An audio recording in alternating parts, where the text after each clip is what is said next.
Is East Asia Tonight. Good evening, I'm Jill Newbrunner and here are tonight's top stories.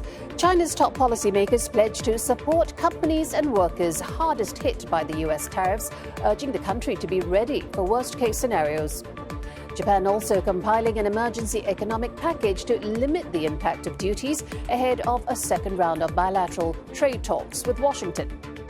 Beijing encouraging political and diplomatic engagement ahead of a third round of nuclear talks between the United States and Iran.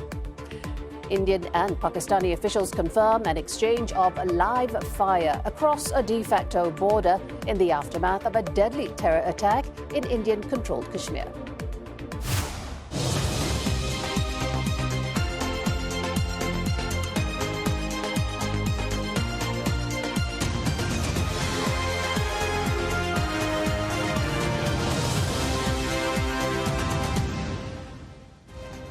Also on East Asia tonight, China's soft power is growing slowly but steadily in Southeast Asia, based on the findings of a recent survey. We take another deep dive with our CNA digital correspondents to see how this influence is being felt across different parts of the region amid Beijing's rivalry with the US.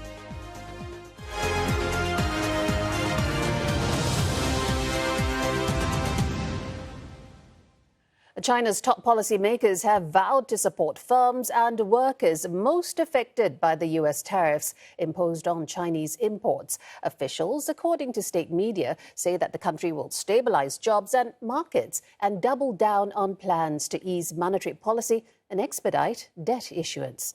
The ruling Communist Party's Politburo also called for the country to prepare for the worst-case scenario, acknowledging the impact of external shocks is increasing. Now, this comes as Beijing digs in for what it expects to be a prolonged trade war with Washington.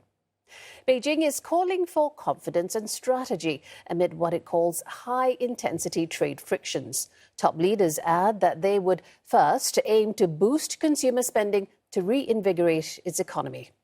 Meanwhile, China has again denied there are ongoing trade talks with the U.S., saying they are baseless rumors. The U.S. leader had overnight rejected Beijing's claim that no such discussions exist and said Washington and Beijing held active discussions on tariffs. 商务部的同事已经明确回答了这个问题，中美双方并没有就关税问题进行磋商或谈判，美方不要混淆视听。 Reports say Beijing is allowing tariff exemptions for certain U.S. goods. The Chinese Foreign Ministry, however, said it's not familiar with the matter. China also warning of insufficient global economic growth at the G20 meeting. Well, behind those headlines is a deeper economic concern, and that is sluggish domestic demand. Roland Lim is in the hot seat next to me to give us the lowdown. Hi, Roland. Now, China is on one hand cutting tariffs of some U.S. goods, while warning at the G20 that global growth is faltering. It's quite a tightrope that they're walking here. Indeed, the move is strategic. I mean, Chinese leaders are trying to stabilize growth. I mean, they are now rolling back on that 125% tariffs on some products. That includes medical equipment, industrial chemicals like ethane, aircraft leasing payments. So these are all Chinese industries that are facing mounting pressure. And on top of which, there's also, well, no official word yet, waiving tariffs on at least 8 U.S. semiconductor categories. So it's a sign that Beijing is actually hurting economically, locally. And that's why the leaders have been clear in saying that we need to bolster local domestic growth. That's right. And we keep hearing that, don't we? We need to bolster, boost consumption, grow from within. But what has China actually done to make this all happen? Right. This boost consumption push really is a mantra by the Chinese leadership. Exports are shaky, foreign investments are low, and that's why they think the only way out really is to get people to spend. They've tried a few levers. There's been the cutting of interest rates, hoping to stimulate borrowing. There's been the handing out of consumption vouchers for low-ticket items like food, electronics. There's also been tax breaks for big-ticket items like autos as well as white goods. And then more recently, they've also started easing property restrictions, hoping to get home buyers back into the property market. But as you know, the property market in China is in the doldrums. So it really is a matter of consumer confidence. And there isn't any confidence simply because the jobs market is soft. Real wages actually haven't improved post-COVID. So Chinese people are actually saving more than they are spending. And that's the issue, isn't it? Domestic demand is so weak. At the same time, China doesn't want to rock the boat too much with the US. So is that why the latest tariff exemptions really count? Yes, so they are hoping that their industries don't suffer, that their supply chain costs stay low, and therefore products prices also stabilize and don't go too high, and indirectly possibly attract domestic consumption again. There is, of course, strategically also that this is like a low-key message to Washington that Beijing isn't exactly closing the door on trade talks. The message has been mixed, as you mentioned. The U.S. saying that talks are ongoing. Beijing says, no, we're not. So what this is really is maybe a door opening for maybe low-level technical talks? Interesting. Let's expand our conversation to beyond China a little bit, to the rest of the Asian economies. They're scrambling as well. Yes, they are. South Korea, for example, is right now in the midst of trade talks with the U.S. They're hoping for a deal. Otherwise, the tariffs exemptions will bounce back in July.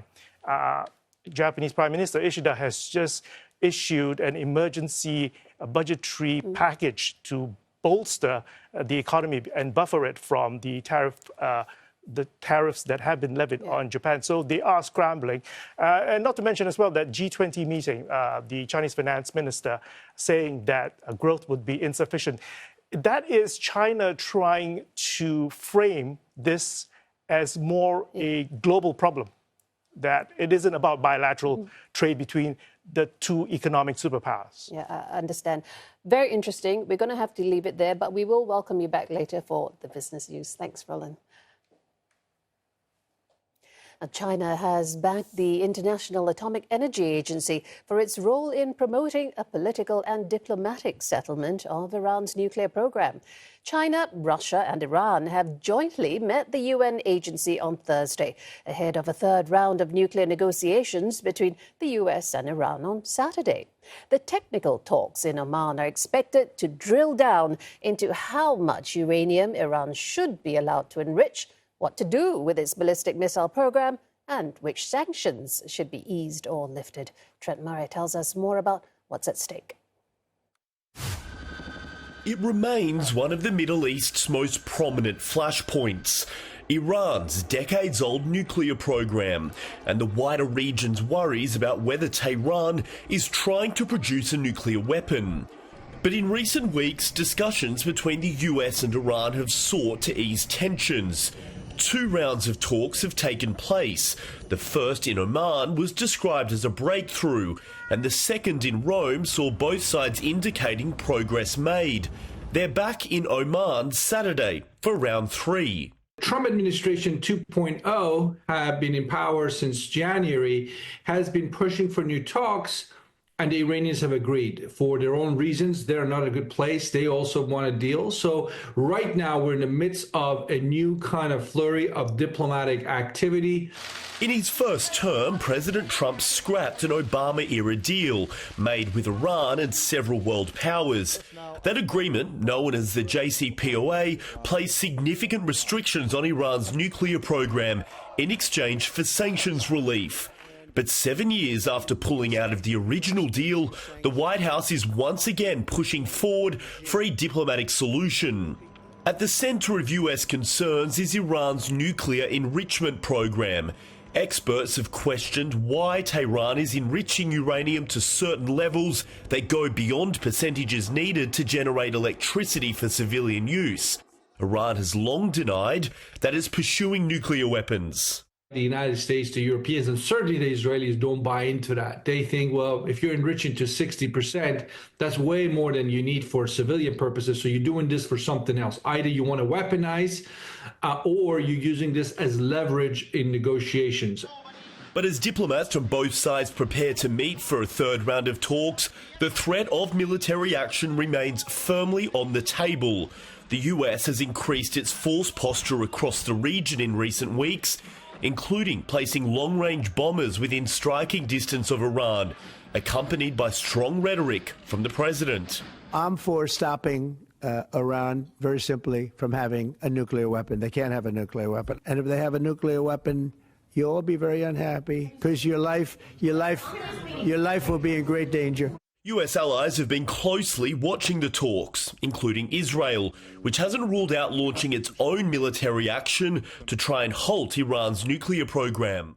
In a recent address to the nation, Israeli Prime Minister Benjamin Netanyahu spoke about some of the progress the Israeli Defense Forces have made targeting some of Iran's regional proxies, including Hamas and Hezbollah. But he also spoke about the possibility of targeting Tehran itself. אני מחויב למנוע מאיראן נשק גרעיני. אני לא מוותר על זה, אני לא מרפה מזה, ואני לא נסוג מזה. לא מילימטר. And so, as the US and Iran meet for a third time, the stakes remain high, as diplomats work to find a diplomatic off-ramp for the brewing tensions surrounding Tehran's nuclear program, and prevent the possibility of a much wider war engulfing the Middle East. Trent Murray, CNA, Tel Aviv.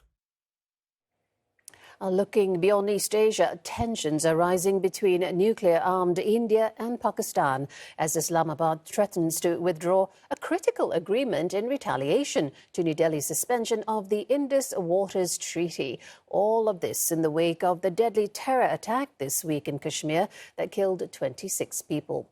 Pakistan has suspended the Shimla Agreement signed after the 1971 war between the neighbouring countries. It demarcated a de facto border in the contested Kashmir region called the Line of Control. Pakistani and Indian officials say that troops exchanged fire along the border last night. Authorities in Indian-administered Kashmir also saying they demolished the houses of 2 suspects involved in the terror attack. India's army chief in the Kashmir Valley is to review the security situation. In an all-party meeting, the Indian government says it intends to take tougher measures. Prime Minister Narendra Modi has vowed to hunt down those behind Tuesday's attack. Ishan Garg tells us more about the army chief's visit and the situation along the India-Pakistan border. The Indian Army Chief, Mr.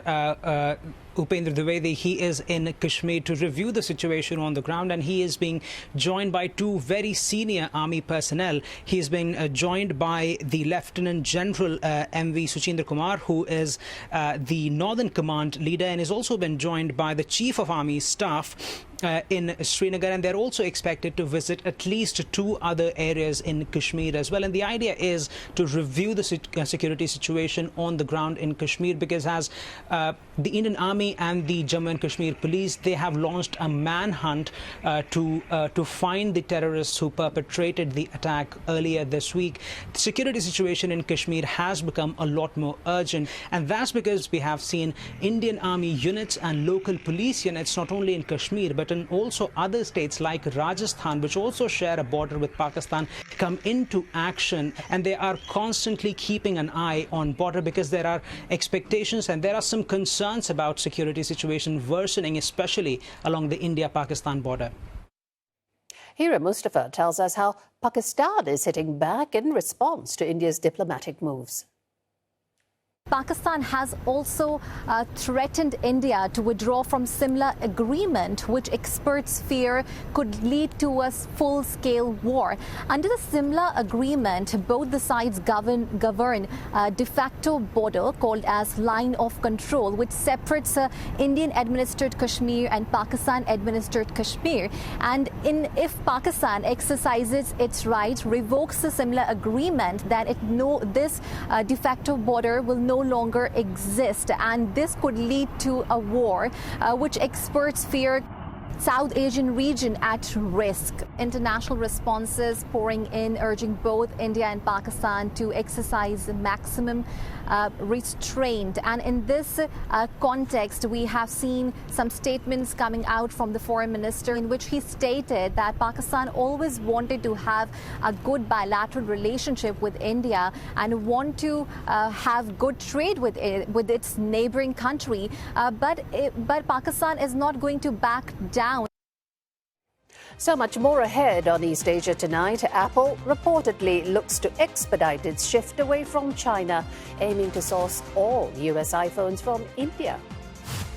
Hong Kong's retail sector remains mired in a downturn, with sales declining for 12 straight months.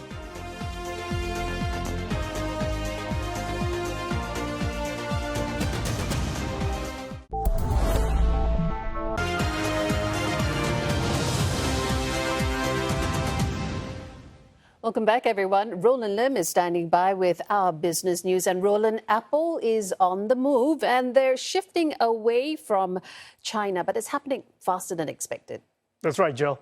According to media reports, it is increasing production in India, where it now makes 20% of its iPhones. More on that in a bit. But first, Japan and South Korea are front of the queue on working on trade deals with the US to head off steep levies. Now, South Korea's ministers for finance and trade held talks with their counterparts in Washington as the economic managers of the G20 nations gathered at the American capital. Seoul said they sought exemptions from reciprocal and item-specific U.S. tariffs. U.S. Treasury Secretary Scott Bessent said that trade negotiations with Seoul are moving faster than expected. We will be talking technical terms as early as next week as we reach an agreement on understanding as soon as next week. So South Koreans came early, they came with their A game, and we will see if they follow through on that. Japan, on the other hand, is set to hold a second round of trade talks with the U.S. later this month. The Nikkei reports Tokyo may offer to buy more American soybeans in a bid to get Washington to lower its tariffs. That's to offset the cancelled orders from China. The Japanese Prime Minister says the government has compiled an emergency economic package to shield industries and households from the impact from President Trump's new import tariffs. The package includes support for corporate financing as well as subsidies to lower petrol prices and partially cover electricity bills for the 3 months from July. To help small and medium-sized companies more vulnerable to economic swings, a large scope of firms will be eligible for low-interest loans extended by government-backed banks.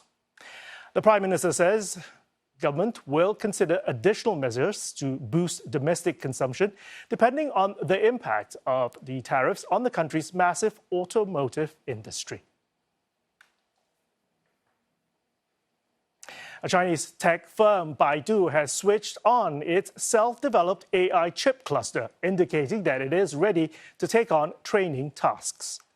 CEO Robin Li made the announcement at the company's annual developer conference. Now, the cluster is powered by some 30,000 P800 Kunlun chips that is purportedly strong enough to train large language models like AI chatbot DeepSeek.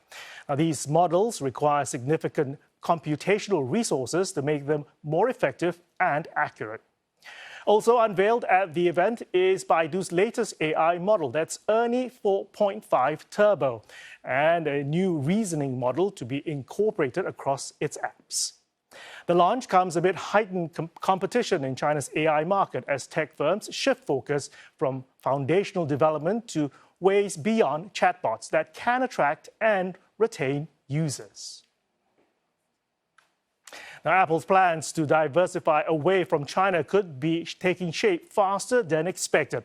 According to a Financial Times report, the American tech giant will shift the assembly of all US-sold iPhones to India as soon as next year. Now, that's as it scrambles to avoid staggering Trump tariffs.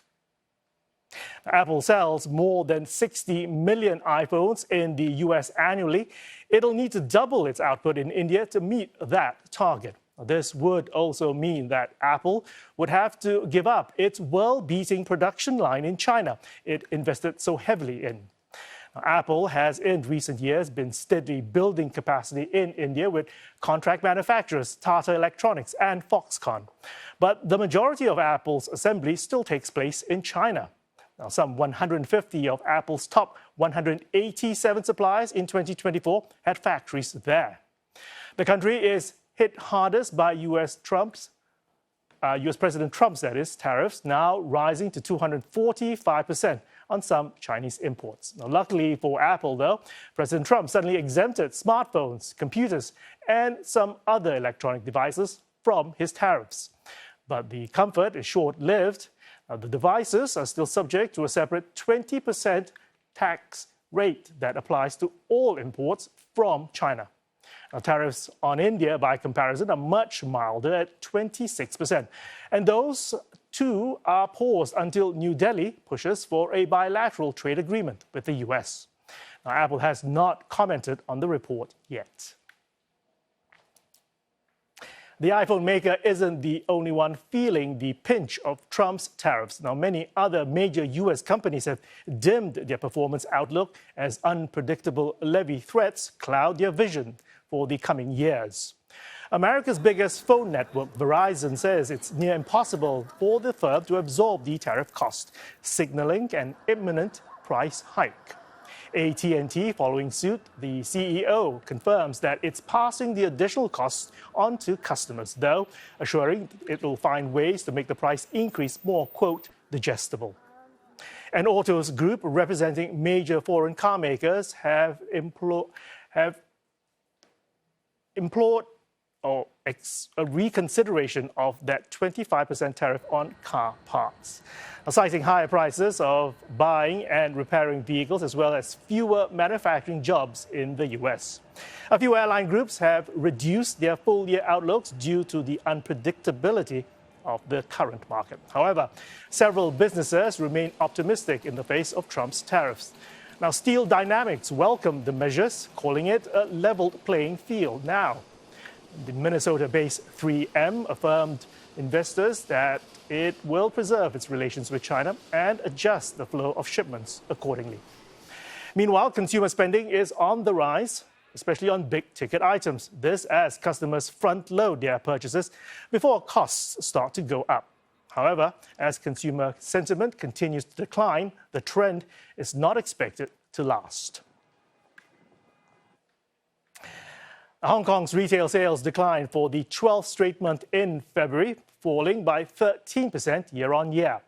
The Hong Kong government, however, is confident that various measures to promote tourism and mega events will help to stimulate retail spending. CNA's Mei Wong spoke to observers who said that innovation is the key for retailers to bring back the spending. Fancy a surf? Immerse yourself in a multi-sensory exhibition? Or sign up for urban farming workshops? And be able to do all that within a shopping mall? That's the kind of experience some newer malls in Hong Kong, like Airside, located in Kowloon, are offering to entice consumers and encourage spending.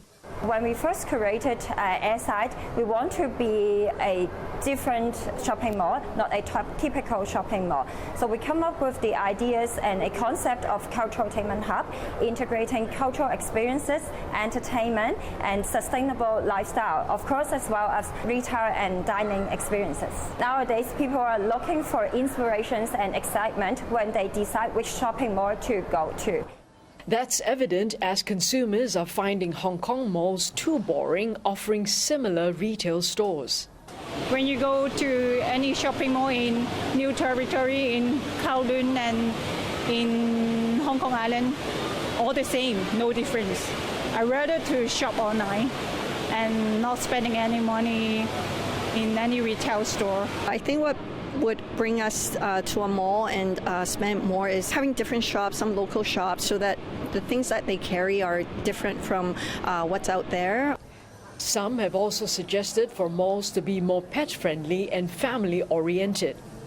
Brick and mortar stores like these here in Hong Kong are not going to disappear anytime soon, as people living in this densely populated city will still want to come out and seek physical retail therapy. But many say that shopping malls here in Hong Kong must offer an X factor in order to compete against the ever-growing competition posed by the attraction of online shopping. As consumers rely on e-commerce for convenience, one analyst believes malls too can be innovative and extend that convenience to physical purchases. Like with the drone, after they purchase it, they may take it to some point in the shopping mall, and then the drone will take the merchandise back to their home. So this kind of service, helping them to ease their shopping spree, the AI really being helpful, like the interactive, the screen. Apart from talking with the sales staff, they can also touching the screen and then doing some mix and match with the merchandise. Hong Kong, a city known for its cultural, arts and sporting events like the annual Rugby Sevens, should also have the malls transform themselves temporarily to match major events staged in the city throughout the year. For example, the Coldplay concert attract people from all over the world coming to Hong Kong. So I think the malls can temporarily, for example, have music theme product related to rock and roll, to Coldplay, but to music in general, right? They can set up some pop-up stores, and even for the current, merchants inside, they can, sell something related to music, culture, and sports. With stiff retail competition from neighbouring Shenzhen and other major cities in Asia, Hong Kong needs to reinvent itself fast in order to fuel greater spending, a key economic driver for this metropolis. May Wong, CNA, Hong Kong. And those are your business updates, Joe. Thank you, Roland. Now, coming up on East Asia tonight. The battleground for superpowers, US and China, expanding beyond trade and tariffs. We explore with our correspondents how Chinese influence is shaping communities across Southeast Asia.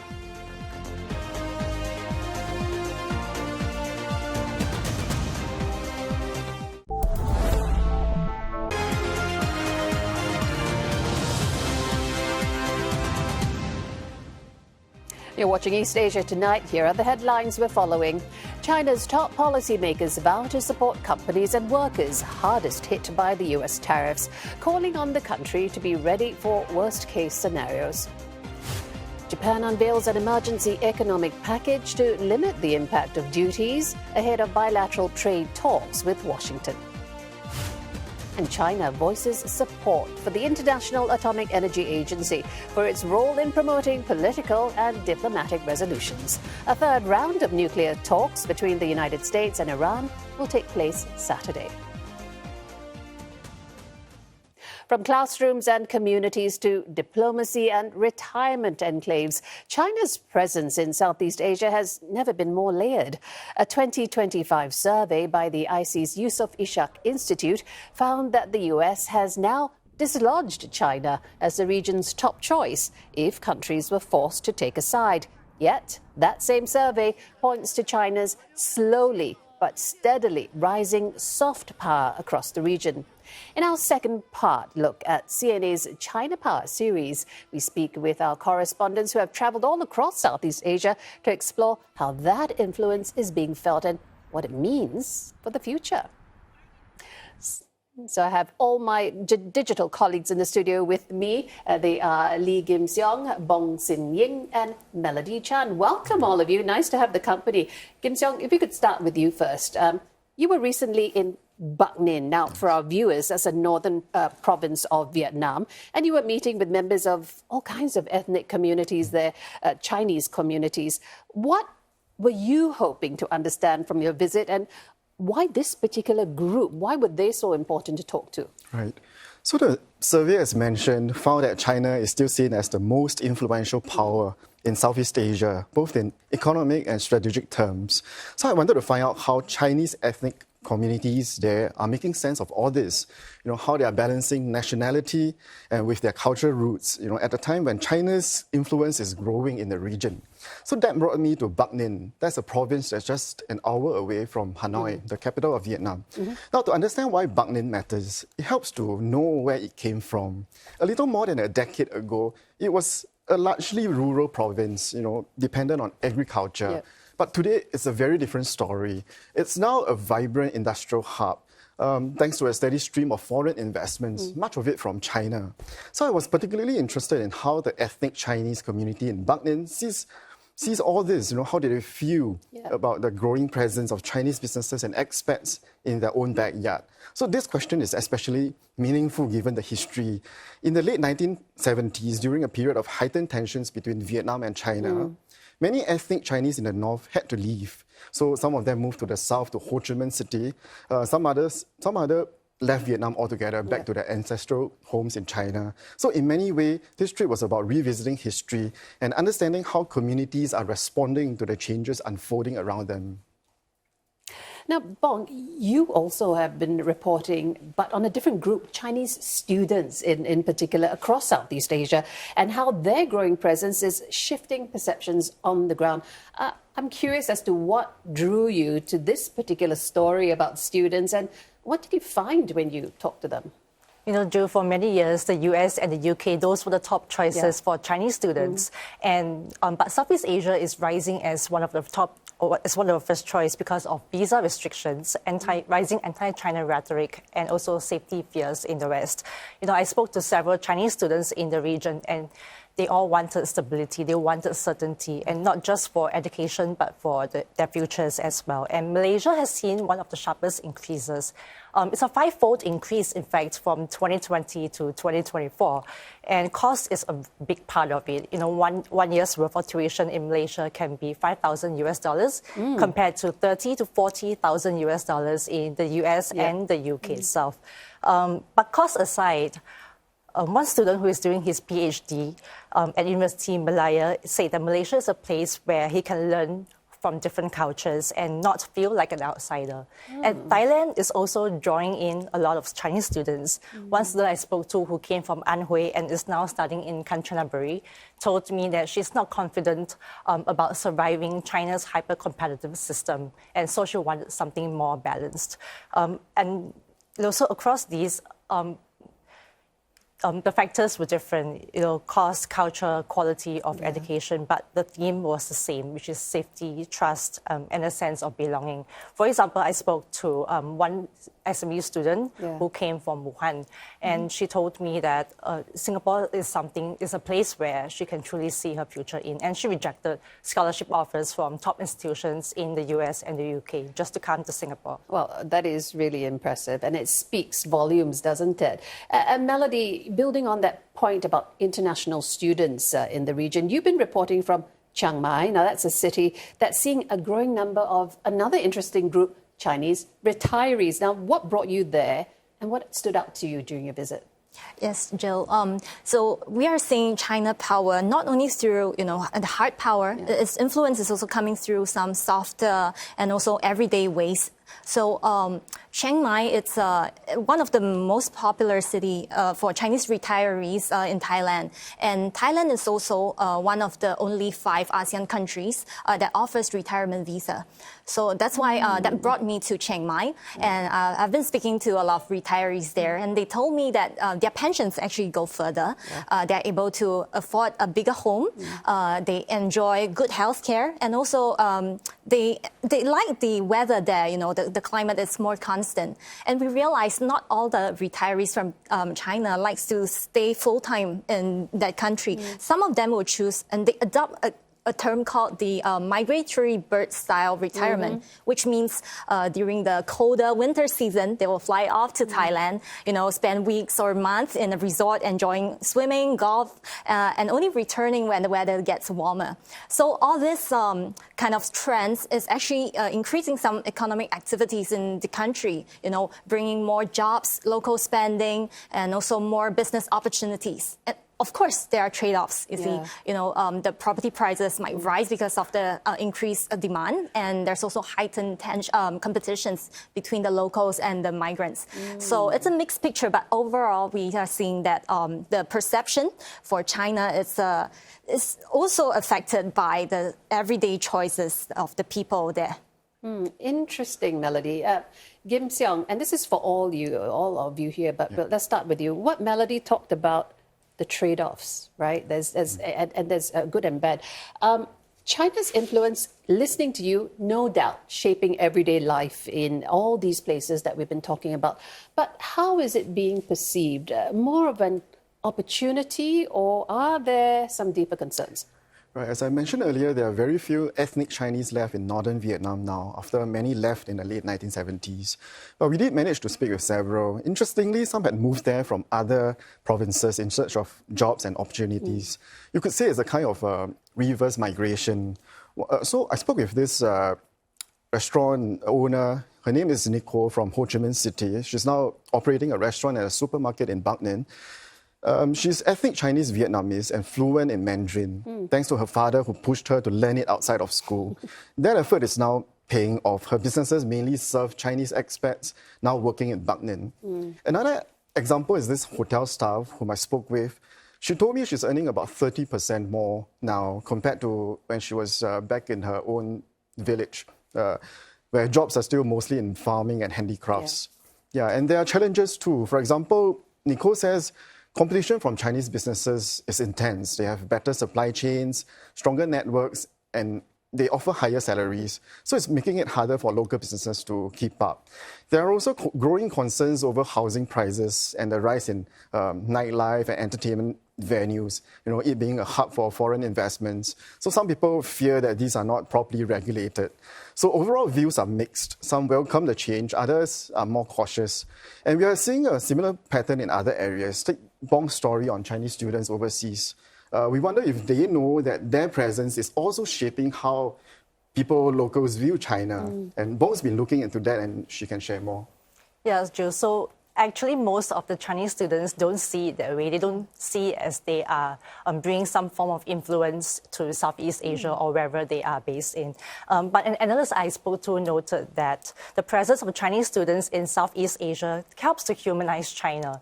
Their daily interactions with their roommates, their classmates, their professors, they all help to soften China's image.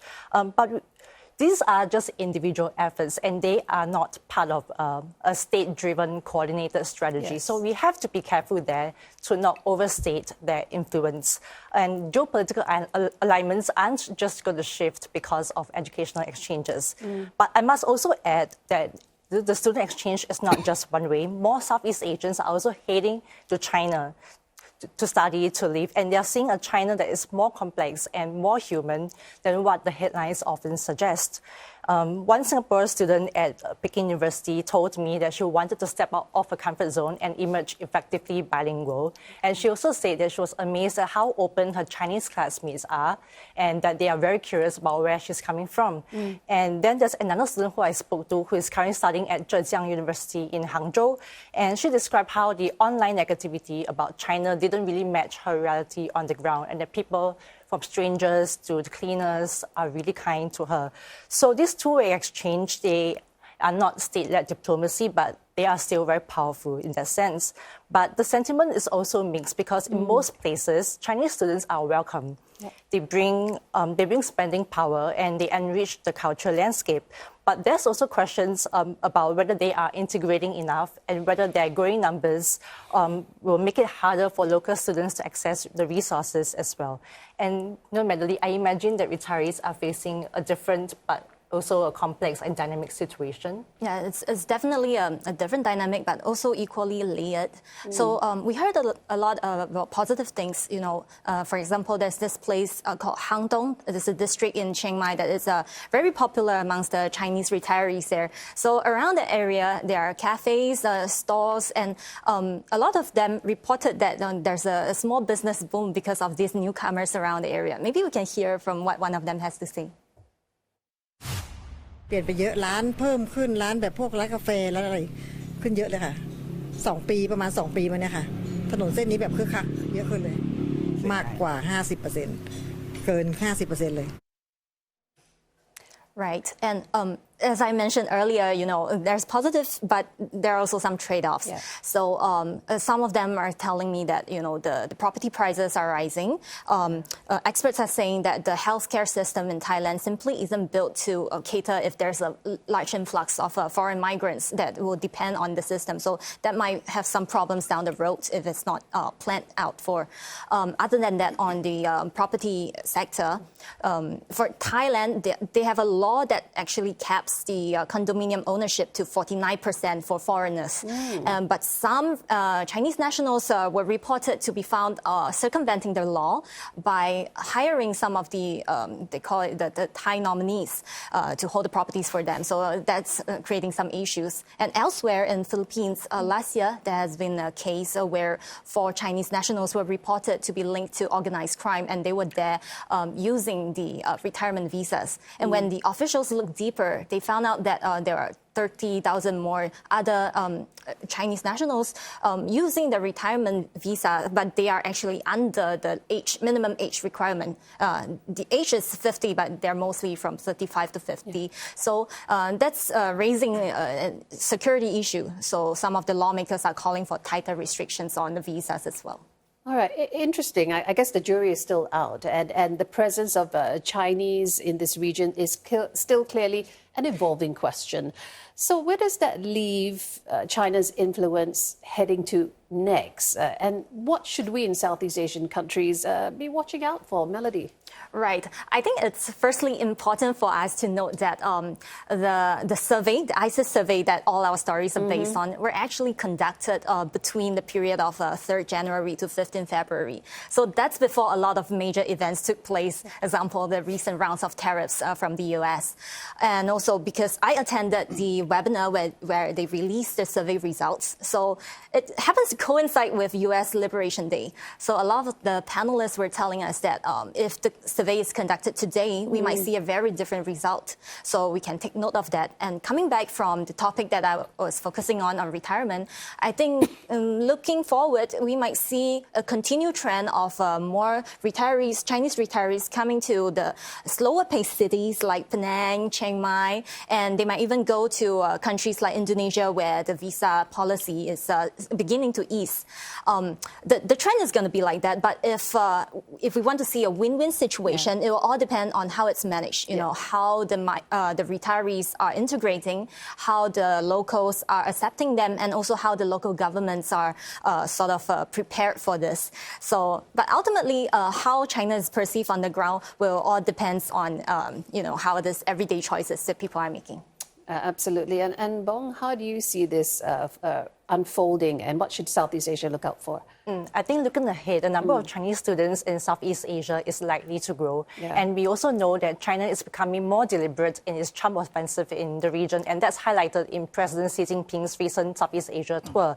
But sustaining the momentum will depend on how both sides adapt, how China adapts, and how us in the region adapt. And while top-tier institutions such as National University of Singapore and also University of Malaya are widely respected, degrees from lesser-known schools in the region, they still face a credibility gap in China. So I'll expect that schools in Southeast Asia, they will be in for a learning process. There will be some growing pains and bumps along the road. But that's the kind of transactional cost for recruiting international students in. Right. Kim Xiao, if you could answer that same question, but quickly. Yeah, so China's presence in the region is evolving. It's bound to have implications not just on the economy, but also on government decisions. So when I was in Vietnam, one of the top concerns is market saturation and competition for businesses. They are worried that they'll be priced out by larger firms who have stronger networks and deeper pockets. They have raised this concern to the government, and they have assured that they will do something about it. They will step in to ensure fair competition if needed. Yeah. Great discussion. And like you said, a fantastic insight into the snapshot. We should do another one now, as Melody suggested. So come back and speak with us then. So presence, perception, persuasion, and complexity. Well, we want to thank our CNA correspondents Lee Kim Seong, Bong Sin Ying, and Melody Chan for their reporting and all their insights. And you can also read the full 8-part series on our website, that's cna.asia. Coming up on East Asia tonight, campaigning actions ramp up ahead of the general election in Singapore. We'll bring you all the latest.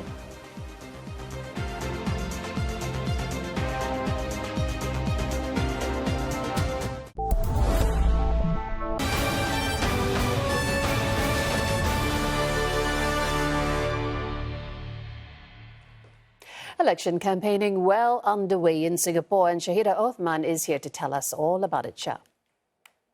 Hi, Jill.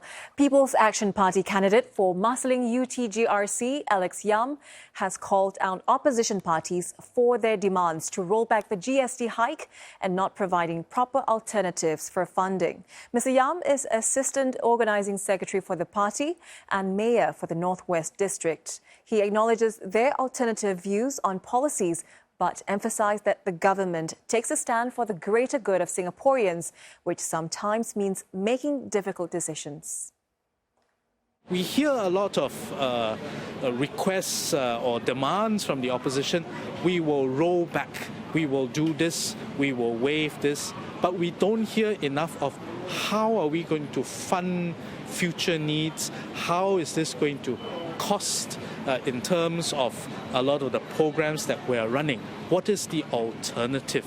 And very often, even if they do provide some sort of alternative, very often it does not come with actual numbers and actual calculations that would make sense. He was speaking to the media after a walkabout in UT Estate. Also present was Prime Minister and PAP Secretary General Lawrence Wong, who leads the team for the GRC. They spent 2 hours in the morning engaging with residents and made a closed-door visit to a senior care centre. Singapore People's Party chief Steve Chia says his party's manifesto is neither calling for a raid on Singapore's reserves nor cutting the goods and services tax. Instead, it had proposed distributing government budget surpluses annually as CDC vouchers to tackle inflation and the rising cost of living. We just say stop raising the GST until we have a deficit for 3 consecutive years. Okay, and we talk about return. We are talking about having a balanced budget so that if there's surplus, like last year, the 6.4 billion, it should return back to the people as CDC voucher. And this is what we are advocating: a balance. We don't want to have a deficit, but we also don't want the government to keep increasing the burden of the people. Mr. Chia and his teammates were out meeting residents at Bishan Toa Payoh GRC. He says that his team has a 50-50 chance in what he describes as a fair fight against a PAP team helmed by Transport Minister Chee Hong Tat. During the 2020 election, his team won about 32% of votes in the constituency. Now, Prime Minister Lawrence Wong says Singapore will strengthen trade and investment links with other countries amid the impact of the tariffs imposed by the United States. In a video posted on his social media accounts, Mr. Wong says Singapore will start with its closest neighbours. This by strengthening ASEAN integration and making the region 100% tariff-free. Mr. Wong adds that ASEAN and the European Union can also take steps towards a free trade agreement. We are now in the midst of election campaign, but the work of governing Singapore does not stop. My team and I will never stop working for you and for Singapore. We will stay nimble and look out for new opportunities. In this changed world, our mission is clear: to steer Singapore through the storm and secure a brighter future for you. And stay with us on CNA and our other platforms for all election-related coverage. You can head to our website, cna.asia, and also track the latest via our mobile app. And that's the latest on the upcoming general election campaign here in Singapore. And leading up to the 3rd of May, Jill, my colleagues and I will be with you every day with the highlights. Sounds good. Thank you so much, Shah. Now, we want to talk about the last day of public viewing in St. Peter's Basilica as the Vatican makes final preparations for Pope Francis's funeral. The coffin of the late pontiff will be sealed later tonight in a ceremony attended by senior cardinals. Have a look. These are live pictures of public viewing. As of Thursday morning, more than 128,000 people have come to pay their respects to the late pontiff as he lies in state. Vatican leaders have kept St. Peter's Basilica open all through the night to accommodate those numbers. Security as well is being ramped up ahead of tomorrow's funeral. 50 heads of state and 10 monarchs will be attending, some of whom will be arriving in Rome today.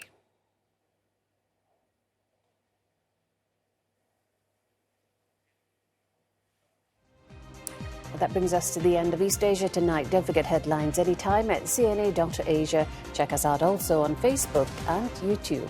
Bye-bye.